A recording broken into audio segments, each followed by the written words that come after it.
Good morning and welcome to Morning Movie News, which was delayed today because just as I was about to film, I had my notes all written out, but then Warner Brothers delivered a box of Wonder Woman stuff to me and I had to open that first. Hashtag priorities. If you want to check out that unboxing video, there's a link down below in the video description. But let's get to today's news stories. And the first is how petty things got at the Cannes Film Festival when it came to Netflix's Okja. Or now I'm being told by some of you that it's supposed to be pronounced Okja, because it's like the European J.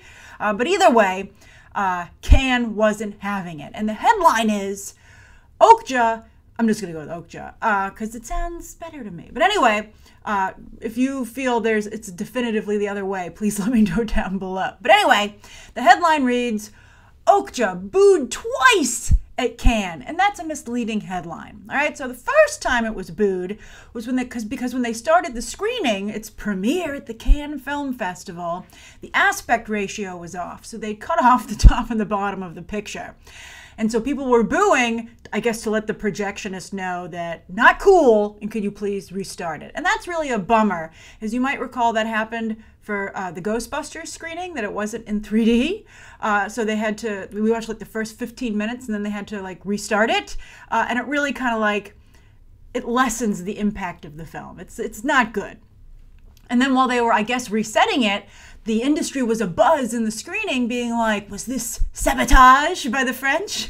Because they were apparently really upset about having Netflix movies at their festival. So now that would be pretty petty of them to sabotage. And it's so lame, like, oh, we will cut off the top and the bottom of the movie in your face. But then when the Netflix logo came up after they reset it, there were more boos from the crowd. So it really got like legitimately booed once. But you know, they're famous for booing things at Cannes. It's the festival of boos. If that's what they want to be known for, fine. I mean, like, where's Will Smith when you need him, right? He's been lightening the mood so far, and I wish that he had been, he's supposed to be supporting Netflix because of Bright, but, you know, maybe he knew it was going to go, I was going to say maybe he's like steering clear of it, but he has to attend. He's a judge. He has to review, you know, the films so they can decide who the winners are in the different categories. But anyway, speaking of judging this film, it got really good reviews, despite all the boos and the technical difficulties. So it's going to live to fight another day. I mean, it looks really, really strong. I did a live reaction to the trailer yesterday, but I'll be curious to see if it is penalized for being mostly a streaming film. I mean, it's not playing apparently on any movie screens in France, which is why people in France are so upset about this. They're like, we must defend cinema. And it's like, hey, look, if you want to defend cinema, why don't you defend the cinema-going experience, huh? Although I have to say, because, you know, in the United States, it's a mess. It's dirty, it's crummy, people are on their phone, they're talking. It's just a disaster. But I will tell you that when I was in Paris and I went to the movies, it was a very, very unique experience because nobody talked. It was very odd. They were the most well-behaved audience. Like, they're not even like a whisper or like, you know, leaning over next to the person you go to the movies with and be like, oh, that was pretty cool, right? Like, nothing. Like, it was just like a bunch of mimes sitting there watching the movie.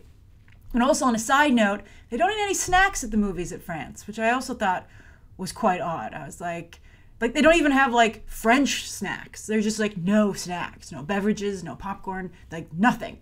And I went with my family and we were the only Americans and we were like, can we get some snacks? And then like, the guy had to open the concession stand for us.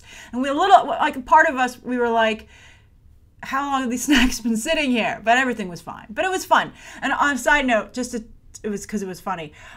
We went to see an English movie, actually. I think like Bill Nye was in it or something. And they had one part of the film where there were a couple of French lines, since they didn't subtitle the French lines because it was playing in France, but we didn't speak any French, so we didn't know what they were saying. So it was the one time during the movie that everybody laughed and we were the ones who were silent, and it was very odd. We're like, I guess that was a good joke, but I have no idea what they said. Also, there was an ad beforehand for a Magnum bar with Benicio del Toro, and we're like, you probably thought nobody would see that you were doing commercials in the States, but we found you, haha. All right, so anyway, it's so much fun to go to the movies when you're in a foreign country. I highly recommend it. All right, so Okja lives to fight another day, and people at Cannes are petty. All right, so second story of the day. The Mummy now has come on the tracking boards, and it's looking to do worse than Wonder Woman. Although Wonder Woman's tracking, I mean, I'm still going to say what I said originally. I think it's going to open around 80. It should match Doctor Strange. That seems reasonable to me. And it would be spectacular for a female-led actioner. But anyway, now the Mummy has come on the tracking boards, and they're pegging that at around 40 for its opening. But I have to tell you, when you look at Tom Cruise's numbers, not only is that right in line with what he's done recently, I mean, Universal should be expecting this, considering who they've signed to star in their movie. But his films have gone on to do quite well. He's someone who's a marathon runner, not a sprinter, which is ironic considering he's famous for sprinting. But when it comes to his box office numbers, he's a marathoner. So Jack Reacher, the most recent one, opened at 22.8. It went on to do 162 worldwide. That's the worst example here. Rogue Nation opened at 55.5, so right around the same place. And that went on to do 682 internationally, worldwide. Edge of Tomorrow, 28.7. I just wrote Edge in my notes. I was like, I'll remember the rest of it. As you can see, I didn't. All right, so Edge of Tomorrow, 28.7 opening, went on to do 370, which I think Universal will be very happy with that. I think hopefully they can do better. It looks very good to me, The Mummy. And then Oblivion opened at 37, which is right around what they're expecting for The Mummy, and that went on to 286. That would not be great. The Mummy cost $125 million to make. That's pretty darn good. Prometheus is just like at 111. I mean, not Prometheus. Alien Covenant is just around 111. That's fantastic. That's what blockbusters should be costing, right? Keep it around 100, not 175, King Arthur. Although in Warner Brothers' defense, a lot of that was to fix the movie. But, also against Warner Brothers, why do they have to keep fixing their movies? But anyway, it cost $125 to make The Mummy before advertising. So add about another 50 to 75, I think, to that. It's very expensive to advertise a movie, well, a blockbuster movie. A big blockbuster, by the way, is like $100 million advertising. I don't think they've spent quite that much. But it is going to open day and date globally, including China. So it should have a pretty big opening weekend, some nice headlines. Some of you have been asking me if it's bad that they've revealed that Russell Crowe is playing Dr. Jekyll and Mr. Hyde. That's going to be the viewer question, so put a pin in that.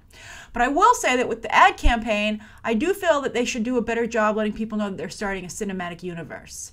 Javier Bardem has signed on to play Frankenstein, Johnny Depp, the Invisible Man. Maybe Luke Evans will return as Dracula. His career's on the up, so maybe he will.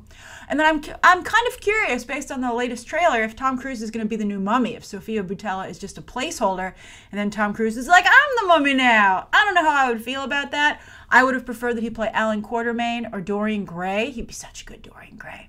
But I'm curious to see how this thing comes together. It looks very good to me, but I don't know if it's, today audiences I think really like a lot of atmosphere in their movies, and I don't think this feels quite Mummy enough. It feels more like a Tom Cruise movie than a Mummy or a Universal Monsters movie, and that could be problematic. All right, I think that Bill Condon's Bride of Frankenstein, which is going to be part of this, is going to knock it out of the park. So at the very least, that's on the horizon. So I'm curious if you plan to see The Mummy. I bet you do. If you plan to see The Mummy and how you feel about its potential opening weekend and Tom Cruise and some of the things the trailers have been alluding to. And we're going to circle back to this in just a moment. But let's go to the third story of the day, which is that Sally Hawkins has signed on to return to the Godzilla franchise with, now that's the monster, not the Universal Monsters Cinematic Universe, but the Monster Cinematic Universe or Kaiju Cinematic Universe that Warner Brothers is building, which includes King Kong and Godzilla. And the next movie is Godzilla King of Monsters. And of course, Sally Hawkins works for Monarch. And both she and Ken Watanabe are returning. He must say, let them fight. Or he has to come up with a new iconic catchphrase, because that was fabulous. And then Kyle Chandler and Vera Farmiga are joining the cast, along with Millie Bobby Brown. They're playing a family. And O'Shea Jackson got a part in here. That's Ice Cube's son. I think he's very talented. I thought he did a great job in Straight Outta Compton. And so, they were polling audiences, and they're like, why did you see this movie, Straight Outta Compton? And a number of them said O'Shea Jackson. So I'm not surprised that he's getting more work. I think what surprises me is how long it's taking him to get more work. But this is good. This was worth waiting for. I hope Ken Watanabe has a lot to do. I thought he had very little to do in the first Godzilla, and it's frustrating to me that this is an Asian property from Japan, Godzilla, and they don't have any Asian leads. It's very frustrating to me. I complained a lot about that with the first movie.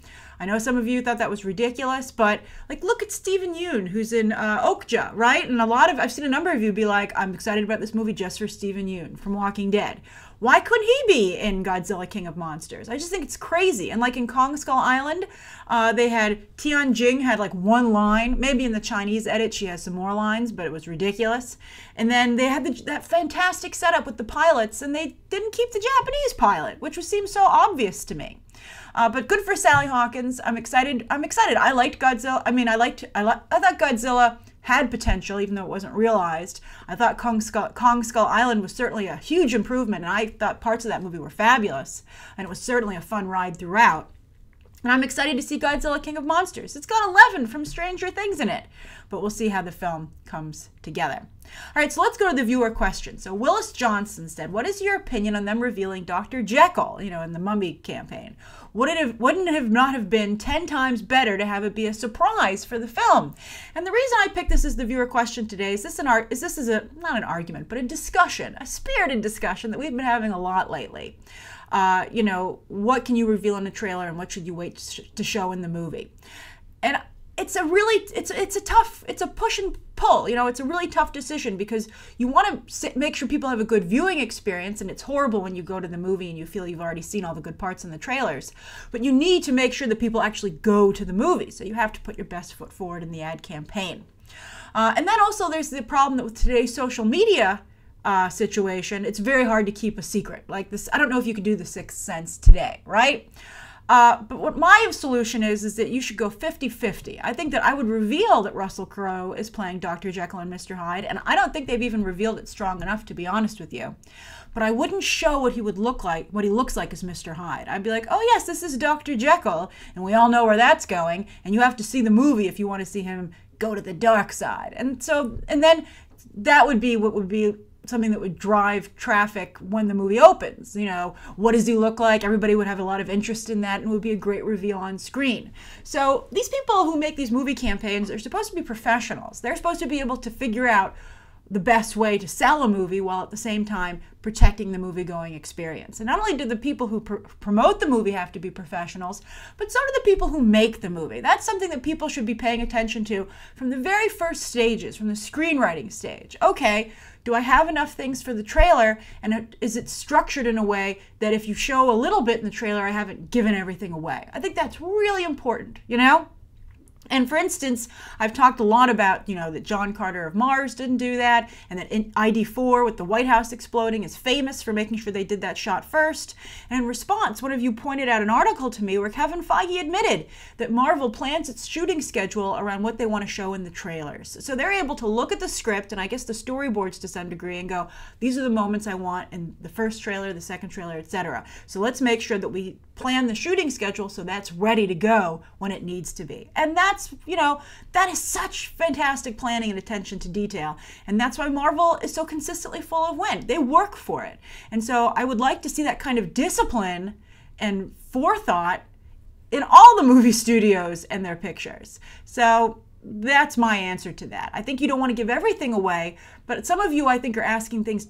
I think those of you who ask these movie campaigns to be super secretive don't realize that most people don't go to the movies very often. Always keep that in the back of your mind. Don't think about just yourself, because you go to the movies probably once a weekend for the most part, right? So of course you're like, oh, I'm definitely going to see The Mummy. How am I going to not see Tom Cruise in this kind of a movie, right? That's how I feel, right? But there are a lot of people, and I'm sure some of you are in this category as well, who go, I only go to the movie once a month, if that. That's the majority of Americans, by the way. Once a month tops. And so they have to make choices. And if you don't sell hard enough, they're not going to choose The Mummy. June's a very crazy month. It's got, The Mummy, it's got Transformers, Wonder Woman, of course, even Captain Underpants, Despicable Me 3. There's a lot of competition, and The Mummy needs to make sure that it's a viable candidate for your movie money. All right, so that's today's morning movie news. Thank you so much for tuning in. Please write down below what you think of today's top 3 stories, the viewer question, anything you'd like to see covered on Monday, and any questions that you might have. Thanks for watching. Bye.